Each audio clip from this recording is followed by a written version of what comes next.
friendo, Steve here. And Larson. And welcome back to Going In Raw News Brief. So yesterday during News Brief, we discussed that both QT Marshall and Jon Moxley from AEW had to pull out of last night's Dynamite due to possible exposure to COVID-19. Well, later that afternoon, news broke from Sean Ross Sapp and Ryan Satin that WWE had apparently been hit with a lot of positive COVID tests. Larson, I think the Sean Ross Sapp tweet, didn't it start off with just, "This is so bad," or something like that, right? In the course of all this, yeah, he tweeted, "Oh, this is bad." So Ryan Satin reported that, quote, multiple people in WWE who have been at the Performance Center tested positive for COVID-19 this week, including in-ring talent. While it's unclear when they were tested exactly or how many of them were wrestlers, sources tell us that at least 3 people who had been at the Performance Center in Orlando received positive tests this week. And of course, following that, a bunch of news from various outlets and reporters broke.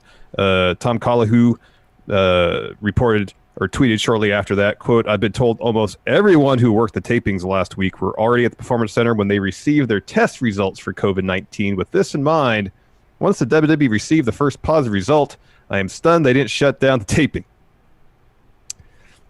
PW Insider has a really extensive report saying, quote, "On Monday, WWE began emailing talents and staff advising them that there had been a new COVID positive test result, advising them to again get tested for COVID-19. We are told that not all talents were contacted at the same time. We have since heard there have been multiple positives coming out of the new round of tests." PW Insider says the number could be as high as 24 who tested positive, although they couldn't confirm the accuracy of that number, but did note that multiple people did test positive across multiple divisions of the company, including talent, production, and WWE staff.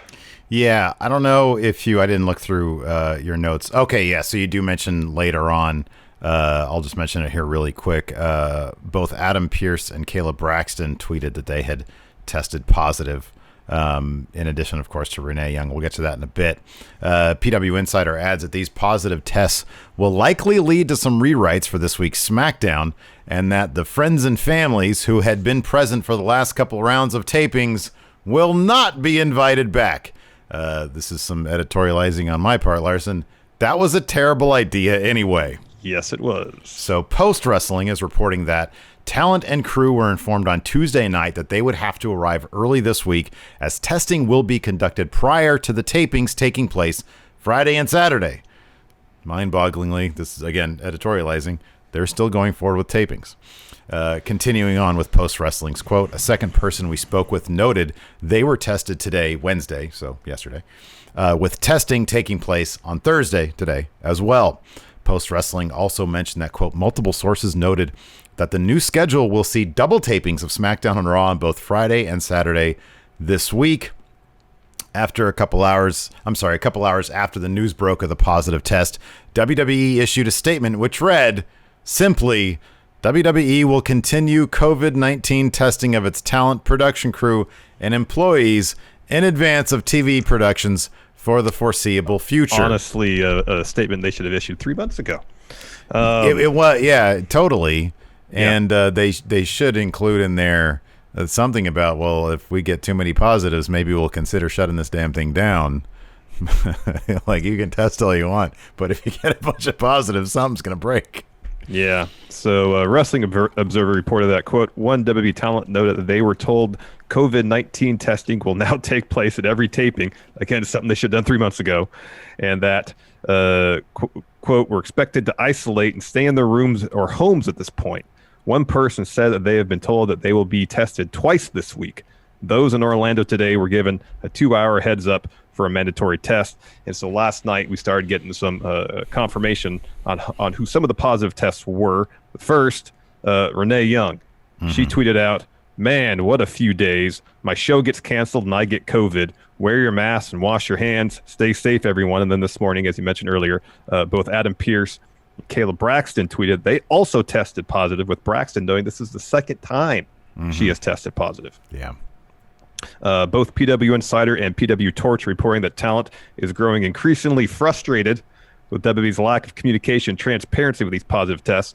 At one point during things yesterday, before WWE issued their statement, Meltzer had a tweet which essentially said there had been no internal statement from management to staff. Communication has never been their strong suit, and in this case, the last positive test, seemingly the same thing happened, where basically everybody found out, wrestlers, staff, you and me found out at the same time when the news broke. It also seems like WWE and AEW might face potential difficulties continuing production of their shows as they have been doing it. So 3 northeastern states, New York, New Jersey, and Connecticut, of course, Connecticut is the home of WWE, have issued travel restrictions on those traveling from states with large increases in COVID cases. And that includes Florida, meaning anyone from WWE or AEW traveling from Florida to New York, New Jersey, or Connecticut, where a lot of their people live. Yes, especially WWE. That's their corporate headquarters are in Stamford. Connecticut, yeah. Would have to quarantine for 2 weeks. And Meltzer mentioned on last night's Wrestling Observer Radio that AEW was maybe hoping to maybe find a way around that, because they have been testing their talents regularly. Yeah. But who knows how successful they'll be in that regard? Who knows? Meanwhile, Orange County, of course, that's where Orlando is, has mandated that everyone wear protective masks in public, with the sole exception if you're exercising. According to Dave Meltzer, though, WWE doesn't think that rule applies to them because they're producing their shows on private property. These transcripts come to you from Wrestle Talk.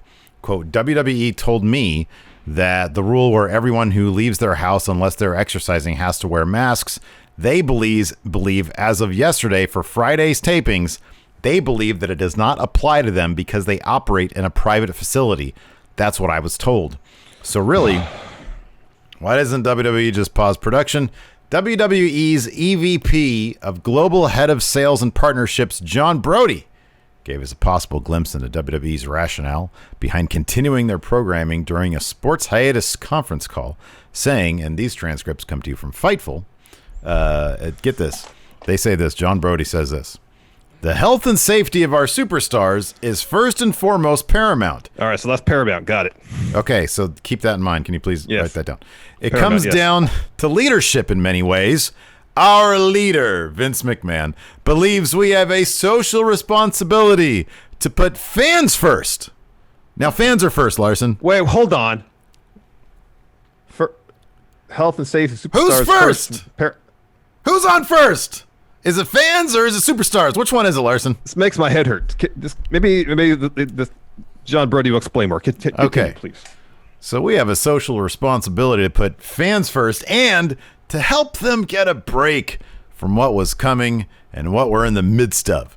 We have a responsibility, Larson, to take them away for a few hours and give them a smile and a chance to feel something other than what they're watching, which is also important on the news. We leaned in to say we're going to put fans first and do everything we can, everything they can, working with state, local, and federal officials to make sure it's safe for our most important resource, the WWE superstars, and we're going to do whatever we can to deliver content for our partners and our fans. We understand the decision other sports made. We wouldn't have made the decision we made if we didn't think we could do it safely for our internal staff and for all those affected, but we felt America needed it. Oh my gosh. And needed the pick-me-up. Gosh. So, of course, sort of wasn't mentioned here is that Jon Moxley pretty much thinks that he had it. He has it. That was Meltzer mentioned that on radio last night, right? Yeah. It's well worth a listen. I was reading a transcript from same. Yeah, you sent it my way from Trevor Dame on Twitter. Yeah. And it's a hell of a read. I'm sure it's a hell of a listen. But yeah, the Moxley stuff. He's pretty much out at Fyter Fest. This seems to be probable. Yeah, they cover a lot, and on so many levels. I'm sitting here and I'm pretty incensed with how WWE has been conducting themselves, continue to conduct themselves as it relates to the pandemic. At least in this case, let's just talk about. I mean, WWE, does things questionably in a lot of regards, but let's stick to the topic at hand, I suppose. Lack of transparency of the talent. You have men and women who are traveling from various parts of the country to come to Florida to wrestle for you.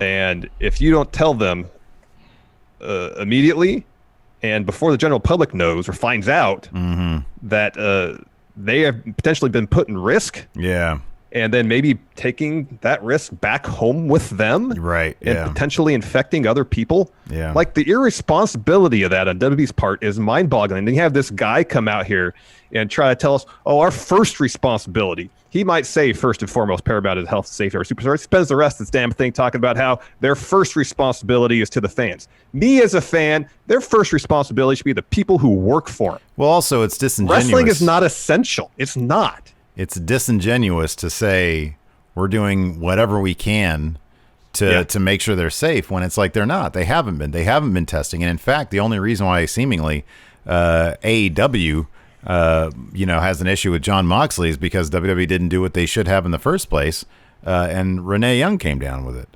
So they're not doing everything they can. Like that statement is disingenuous for in many different respects. Yes. And it's not shocking that WWE would take that tack because, like, throughout their entire business history, they've dealt with being disingenuous in many, many respects. Yes. So this is not shocking at all. And it's not going to shock me when they're not going to shut down because they're not. I mean, I don't know. The idea that, they're not insisting on people wearing masks, I don't understand that. I don't. Like, you have people out there, the crowd, if you will. Dude, I turn on my local news and like the people on the street, the reporters on the street, they all have masks on. I know. We barely get a look at the people out there. I mean, this is just one of those silly things where it's like they're so far behind. On one hand, you have AEW, JR is literally telling people this isn't political. Just put on a damn mask. He says that while no one in the crowd at AEW, to be fair, is wearing a mask either. Like you're absolutely right. And you're absolutely right. And during the lumberjack match, and I didn't mention this in the recap last night, that was actually the first thing on my mind. Like when you see the lumberjack match and you see all these wrestlers up at the thing, and I'm thinking to myself when Wardlow or Luchasaurus gets thrown out, and they all just sort of gather around each other, I'm thinking this is a disaster. This is a mess right now. This is an absolute mess. Yeah. But at least they're like doing testing and stuff. Yeah. I don't know, man. I don't know. It wouldn't shock me if they shut down because at this point it's like, God, you just get this. You can't control it at this point.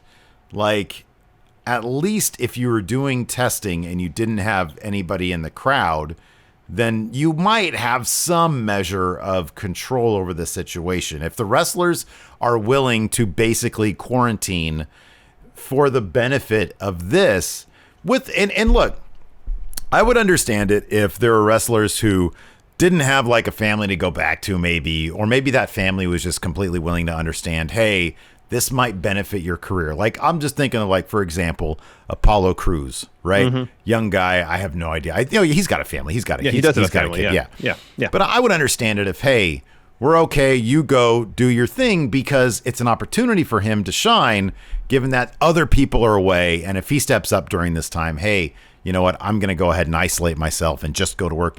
But you bring all these people in, you bring all these random people in, you don't do any testing. And it's like the people the wrestlers who were there taking the risk, you're just disrespecting them. You're not even meeting them halfway. It's like, hey, you guys come out here. Are you going to test me? No. You're going to bring in a bunch of rando people and they're not telling tested, them that they're there. And not tell them that they're, and exactly. And then we're not going to communicate with you. It's a cesspool, man. It's a cesspool. It's terrible. It's really terrible. It's awful. And I mean, dude, it's like, this is serious business, man. It is. Like Renee Young is standing there with a microphone. With AJ Styles and Daniel Bryan in the ring. With AJ Styles and Daniel Bryan. AJ's got kids. Daniel Bryan's got kids, and he's got apparently a compromised immune system, according to his wife. And then you got a bunch of SmackDown superstars circling the ring. Yeah. Yeah. Just put on some classic programming, man. Show us some Raws from I don't know. Just start with the first episode and just keep on going. Yeah, there you go. Get one person at Stanford in front of a green screen. Get Tom Phillips in front of a green screen to introduce, to host, talk about stuff. I don't care. We'll be fine. Fans will be fine. Nobody will miss you. Vince, nobody will miss you. Nobody cares. Nope. Nobody cares. I'm sure some people care, but they don't really matter. I would miss it. But having the peace of mind knowing that I'm not watching people potentially die in front of me, I would feel much better about. Yes. I would feel much better about. Yes. Same here. So I don't know, man. This is a massive botch on an epic scale. Oh yeah. And it seemed like just a matter of time, anyways. And let's for the sake of discussion, and maybe it's not sound to do this, but PW Insider put the number out there. They'll say it's 24 positives. So, given the incubation period of this thing, could be up to 2 weeks. There could be people. Point is, of that 24, there could be further spread potentially. This could not be the end of it. It would be shocking when you look at TV, when you look at just who was on camera, right? You just look at who's on camera, not counting the people in the back. 50, maybe 25 on each side, around there, something like that. 25, 30, seemingly about that. Yeah, let's say it's like. I mean, how many people do you think are at the Performance Center? 100? You think there's maybe 40 people backstage, 60 people on camera? Oh, I mean for a taping? I imagine they try to keep the crew as pretty bare bones as possible, I would think. So there's 4 cameramen or camera people around the ring. Generally, is that what it is? Including the 8 cam. So 4 to 5 camera people. A couple people in the tech area. Handful of producers. There's probably it's got to be around 30, right? I'd say somewhere between 60 people, not 60. including people in the crowd. 60 people who are working on the show, between 60 and 70 people between talent, on-air personnel. Everybody in the building, you're thinking it's like 60 to 70. That sounds right. Yeah, that sounds right. That sounds not including the crowd. Oh, I don't know. I'd probably include the crowd in that, to be honest with you. Because there's probably at least 20 to 30 people that constitute the crowd. Oh, well, that's what I was saying about the crowd. Yeah, I think the crowd is probably around like 40. Oh, could be. So, I mean, all told, it's probably about 100 people in the building. I would think the ballpark in the building would be 100. That's a ballpark. Yeah. That's a good ballpark. Yeah. God, that's a lot of people. And you're talking about, here's the thing. You're talking about a fourth of those people, if that number's right. Well, here's the thing. Between Raw and SmackDown, listen, 100's got to be the upper limit, right? I don't think it'd be over 100. It might be. I'd say it's 100. It's 100 plus or minus 10. Okay, so even if it's 110, if the number 24 is right, that's a fourth of the people there. Well, hold on. So it's 210, but that's for any given episode. But if you assume that the same production staff is doing all the production on Raw and SmackDown, you got to add in the SmackDown roster in addition to the Raw roster. So what you're really talking is probably close to 140, 150. I don't know, man. I don't know. I think that they had to skeleton down quite a bit when they first started doing this. Yeah, when they first started doing this. But obviously, it feels like they've expanded quite a bit. Look, we don't know for sure. This is a stupid conversation, to be honest with you, because we don't know. The bottom line is, if it is 24, that's a big percentage. Yes. Let's say even if we're way on the low end, let's say it's like if it's 10%, it's 250 people. It's 10%. Yeah. And you still have a very good chance of spreading that thing everywhere. Yes. And you have Ric Flair in the building too. Hey, let's play with more fire. Let's put like the biggest legend in the history of wrestling. Let's put him in the building too and see what happens. It's a mess. It's a complete disaster. It's completely irresponsible. Shut down for 2 weeks, for God's sakes. Shut down for longer than that, man. Yeah. Shut it all down. I don't expect too much from them, dude. No, they're not going to shut down at all, and it's disappointing. This might force their hand, because it's going to get, unless I don't know. I mean, it gets to the point where they literally cannot put on shows because here's the thing. They can't tested positive. Then they can't continue as is. They can't. No. So the whole they're not going to have friends and family thing there is one thing. That's one thing they can do for sure. But I don't. That's not. Vince probably thinks that's the end all be all. and it probably won't be. Probably won't be. Nope. So, nope. Anyways, this is a developing story. I'm sure more stuff is going to happen because it's 2020 and we're just in a giant dumpster fire. Thanks, everybody, for watching. We appreciate it. We'll be back with our NXT review in a bit. Till next time, we'll talk to you later. Goodbye.